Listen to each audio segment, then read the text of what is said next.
கும்மிடிப்பூண்டி அருகே ஆட்டோ ஓட்டுநர் கொல்லப்பட்ட சம்பவத்தில் திடுக்கிடும் தகவல்கள் வெளியாகி உள்ளன. கும்மிடிப்பூண்டி அருகே ஆட்டோ ஓட்டுநரை கடத்தி கொலை செய்த 4 பேரை போலீசார் கைது செய்தனர். பூந்தமல்லியை அடுத்த திருமழிசை குண்டுமேடு பகுதியைச் சேர்ந்தவர் ஆட்டோ ஓட்டுநர் ஹரிகிருஷ்ணன்.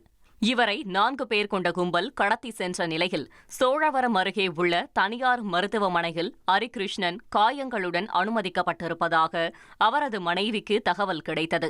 இதைத் தொடர்ந்து அவர் அங்கே சென்றபோது ஹரிகிருஷ்ணன் இறந்து கிடந்தார். இது தொடர்பான புகாரின் பேரில் வெள்ளவேடு போலீசார் சிசிடிவி கேமராவை ஆய்வு செய்தனர். இதில் காயலார்மேடு அஜய், ஞானம், திருமழிசையைச் சேர்ந்த ராம்குமார் மற்றும் ஹரிஹரசுதன் ஆகிய 4 பேரும் ஹரிகிருஷ்ணனை தாக்கிவிட்டு விபத்தில் காயமடைந்ததைப் போல நாடகமாடி மருத்துவமனையில் சேர்த்தது அம்பலமானது. இதையடுத்து 4 பேரையும் போலீசார் கைது செய்தனர்.